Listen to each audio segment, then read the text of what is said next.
Hello everyone welcome back to another blog आम आसी पहुँच जाइछु पुपालपुर सी बीच रे मामी मोर आम दिजन जाक पळे आसछु जेहेतु आज तिल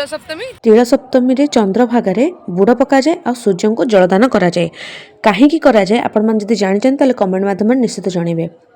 माघ मास शुक्ल पक्ष सूर्यदेव जन्म होता 100 थर जीवे गंगा थरे जीवे चंद्रभागा आउ मुह पड़ीज रंगा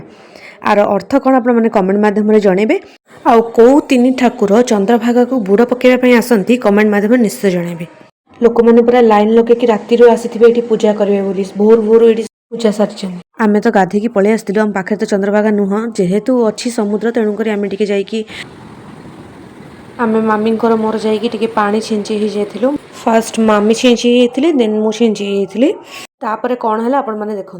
मुंडिया मारिया चक्कर भासी जाइए आम चप्पल मु पूरा लगन लगे से चप्पलटा आने भी आनी पारूनी से खाली समुद्र नहीं जाऊँ देखो मुझे बाया भाया होपर गोटे पिलाटा गला कहला से कहला कि हौ दीदी मुझे आनदेवी दौड़ी गला से चप्पल से मो पाखक थ्रो कला आ मुझे चप्पल पाइली दौड़ी मामी पाखक नहीं आसी मामी चप्पल आसिक पड़े नहीं आई मामी पिंधि समुद्र रे मजामस्ती सरला मामी मोर बाहरी पड़ती गोटे स्पेशल चा मामी को दवाई कि सेटा हैदराबादी ईरानी चाय आ मामी पीकी बेस्ट अच्छे ना चाह पी सारापर मामी मोर बाहर सीधा घर को जेहेतु आम गोटे जगह को जबार था आपण मैंने आम वीडियो रुहतु नेक्स्ट ब्लॉग रे आप देखिपारे आम कुआडे गलु।